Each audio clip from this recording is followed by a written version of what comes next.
Oh yeah, we're here. We're live. Yes, thank you, thank you, thank you. We have to go live on all the different platforms today. It's Israel war, intense time. I really go for this today.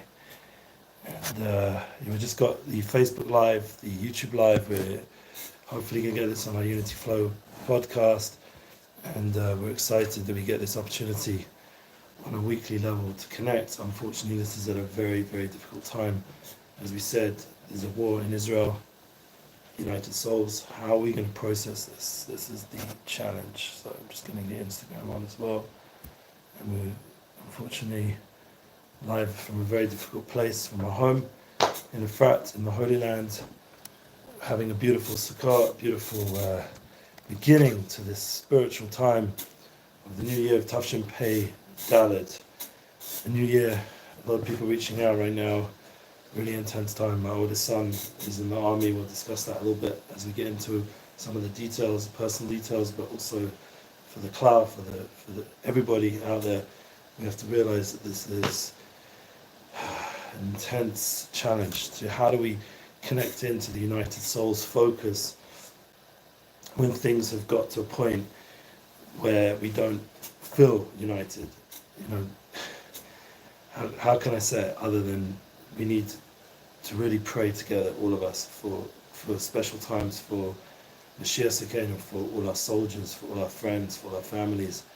Right down the road, I was on my way back on Yom Tov after the Simchas Torah, the Yom Tov Torah was cancelled. The beautiful prayer service of Simchas Torah, Shmini Atzeres, in the Holy Land, in Efrat, was cancelled due to the sirens and the escalating situation on Shabbat day, the climax of Sukkot, the holiest day, a day of unification, united souls literally. Comes the sirens, comes the energy of chaos, soldiers all around, people with fear on their face, going into the miklat, going into the mamad, standing there in a crazy way, trying to process that we're entered into a war situation on the Yom Tov, on the holiest of days. Excuse me if I'm not clear at any point, but there's a lot to process and it's beyond words. We can't really verbalize it, but we're going to, with God's help, do our best, especially with, I'm in my home, and there is some actually coming around soon shortly to do a more professionally done video for his network with his cameras and everything else. But if you can just mind some of the technical challenges that we're still dealing with here in the Holy Land, being that I'm no longer officially with Brothers of Israel and Amunah, and that's already been for the previous year, and we wish them all the best. But we are now at a situation where we all need to unite, we all need to come together more than ever. In fact, that's really the ray of hope that I'm seeing in this whole situation. And people were reaching out, people were helping in that moment when we were hearing the sirens, and we're all, as a community, working through this difficult experience. And that even the post of YouTube, for example, was someone put the time in, Charles Sakkal from the Zera Shimshon, at the Zera Shimshon, gave the time to give the chizzuk, give the inspiration to get that special post. We'll put it up on the other platforms when we are able to. But the idea that there is a unified effort with all the different causes and opportunities to support the soldiers, to support the families. As I was saying, I was walking home, and just around the corner, unfortunately, a family who were hosting the Yom Tov festive meal earlier than where I was, and they had to cancel the meal, and the guests had to go home, and I saw the guests on the way home. They told me that their son of the host had just been shot in action, was in a critical condition, needed prayers, and we were praying for him continuing today on Sunday, Yisru Chag. For a lot of you still in the rest of the world, it's Yom Tov, even though it doesn't feel like such a great day, but it's officially Simchas Torah for Eretz Yisrael. We combine that as a climax point of the Chag. We spoke a little bit over the Chag, the holiness of this time, and the concepts of unification, unity that we create for the love and Esrog and the Sukkah, and then Simchas Torah, the dancing and the praying and the love, and all the different opportunities to get together with Hashem Speed and all the other wonderful people, Eretz Safar, all the other wonderful people that came together over this time period, and the Moshe Festival, and all the other amazing things that we posted and shared somewhat. Here we are, the Sukkah of Shlomo Katz in Shirat David, with beautiful singing, beautiful connection. Here we are in such a before time of joy to now such a painful moment of processing, or not even able to process. Last night we had beautiful singing from Shlomo Katz, from Efrat, and this is an unbelievable way for us to connect. I just want to keep this short and sweet because, as I said, there's guests coming, and in fact they're already here. So I'm just going to let them know that, thank God I can do this on the WhatsApp here while I'm sitting here. Wait to ask him to wait. Okay, because we're just live. And that's part of the challenge, that we're trying to get so many different things done with all the family around, and knowing the situation, we had to fix the window of our bomb shelter. We weren't able to get it done until recently. Thank God people from the community came around. This is the ray of hope. People from the community. There was no one being paid. It wasn't a pass opportunity. Someone who wants to join the movement of hope and fight and war efforts to be able to support the people of unity, the people of light, to be able to give and connect. And this is the focus we need to have, in my opinion, in my humble opinion. In such a difficult moment, we need to be able to strengthen our munah, strengthen our ability to unite as souls. And you'll say, well, what about all the people that are saying so much lies, so much lack of unity?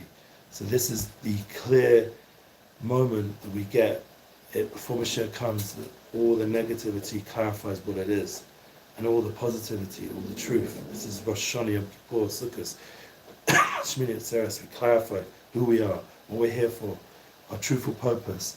And then there comes the other side, the negative side, the darkness, the evil. Bear to say it, but it seems like the forces of darkness, like Amalek, come and show what they are, show that they're cruel.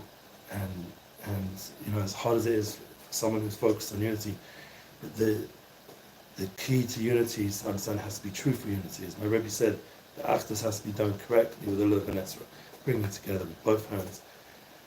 Told him it was by him over Yom Tov. The idea that unity needs to be done correctly, and to understand that means it excludes some forces out there that show they want to be excluded, that show they're about evilness and about negativity and about butchery and murder. And the cool pictures and videos that are coming out on their platforms as if to celebrate their evilness is already showing the world, for anyone who still has clarity and heart and is on the path of unity, what they're about. They are already demonstrating their lack of unity. I once wanted to do a global event. Maybe it will still happen one day. Maybe it will need Mashiach to come for that to really take place. There's global unity that's needed in the world, through music, through creative energy, through souls joining together. I call it kind of 2024 for 25 Live Aid, but for unity in the whole world, to stream all the neshamas together. And I said I'd like to begin, the place to begin that unity process has to come from Yerushalayim. From the Holy Land, now emanate to the whole world. And people said to me, yeah, but then you're going to have the BDS and all these guys who are against what you're doing. And the answer would be, so they will show their lack of unity. And that's what's happening now, unfortunately, through war, through murder, through heartbreak, through people mourning. And just another family in this community just lost a child in the war. I just literally found out another like half an hour ago. This is heartbreaking. My own son, as I mentioned, he was meant to be in Gaza with his unit. And right now he's been selected as a specific group of his unit to guard the base where they came from and prepare it for the Miluim, and then head up either to Lebanon, which is unfortunately somewhat escalating with Hezbollah, or to head back down with the rest of his unit to the Gaza border. And this is real life, this is intense. He came to me on Yom Tov, Shabbos day, and we were in the miklat. We were able somehow to scramble some sort of tiny minion. We weren't allowed to be a large minion. We scrambled a little minion, and he came to me, drove up with the car, hugged me, and I gave him a bracha, Yivrecha, Hashem, Mishmerecha, Yor Hashem, Panav Elech V'Yikonecha, Yisor Hashem, Panav Elech V'Yismecha Shalom. And I meant that for him, and then I mean it for all of you. As a Kohen in the Holy Land, that Hashem should bless us with united souls, with the ability to unite together, to help each other, be there for each other. Connect to causes. You can reach out to me directly. So many causes. I have lists of them coming onto my phone, amazing people we can all connect with. Opportunities to inspire, opportunities to give encouragement to the soldiers through kindness, through giving. This is the time now when we need to go beyond ourselves and not get caught up by any of the side issues, any of the lack of unity that's been going on in the Holy Land and the whole world. And the people of truth need to be proud that we represent this truth. We went through Tishrei, the climax now. This is the time to show the world the truth of the Jewish people and the world that the human souls of humanity are united in this search for clarity, for love, for connection, for soul values of the soul, to learn this language. And if it means we need to, unfortunately, defend ourselves and be able to push away those forces against unity, against soul. As I said, the new word needs to be not anti-Semitism, but anti-soulism. There's a whole movement. These people are anti-soul. The fact that they disregard life, the fact that they disregard feminine beauty, the fact that they disregard so many things that are being disregarded right now, children, elderly people. This is an anti-soul movement. This is something that needs to be destroyed from the beginning till the end. As it says, Rashis Goyim Amalek, we have to destroy the whole root of it, because it's poisoning humanity, it's creating a confusion, a lack of clarity. And that clarity is something we will have within now. It's clear with us who we are, what our purpose, and we're seeing it demonstrated again and again for all the messages of truth, for all the kindness, for all the dedicated people out there within our own homes right now, as we're not able to really go about as we usually do. And the fact that there's so many amazing causes already being set up, because people straight away, their first inclination is, what do I do with my time? I want to give. And we all have different ways to give, everyone in their own way, in their own unique mission. And I give everyone a blessing again. We should have that blessing of the Kohanim, and realize that in itself will push away the blessing of peace, will push away those who are against peace, those who are against human life and the precious human life and the sanctity of life, and the fact that we are souls of beautiful wisdom and understanding, and have ability to create communities of love and kindness, of family and friendship. And that they want to undo that. They want to enter into our world of Yom Tov, enter into our Holy Land and destroy that. We have to defend that with all our might, with all our determination and all our strength, and encourage everyone who's able to do that defending to do it fully. It's the Israel Defense Force. It's not the Israel Attacking Force. It's not terrorist, Chas v'Shalom, God forbid, organization. We are here to defend our home, to defend our community, and without all the politics and without all the nonsense, to be clear that we're here for eternity, that Eretz Yisrael and the Jewish people will never be destroyed. This is an eternal mission, and it's for all the good of all of humanity.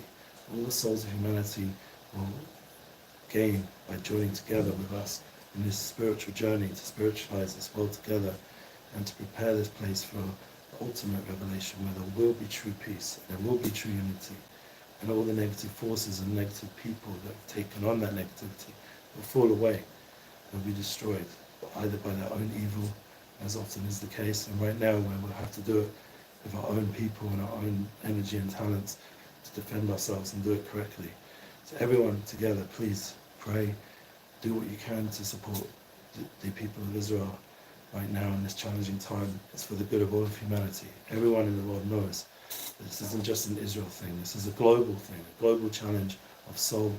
Everyone knows what's coming with technology and the forces of evil are preparing to do in the world. And we have to be strong as good people, as united people, and get the message of truth in a stronger way, more and more, through music, through soul, through content, through acts of kindness, through joining together with the neighbor. And just right now, as I said, it wasn't just the community came, even my own neighbor came to help fix the big metal window in our mamad, in our bomb shelter, so that we could have the security if the siren goes off, we have a safer place to go to.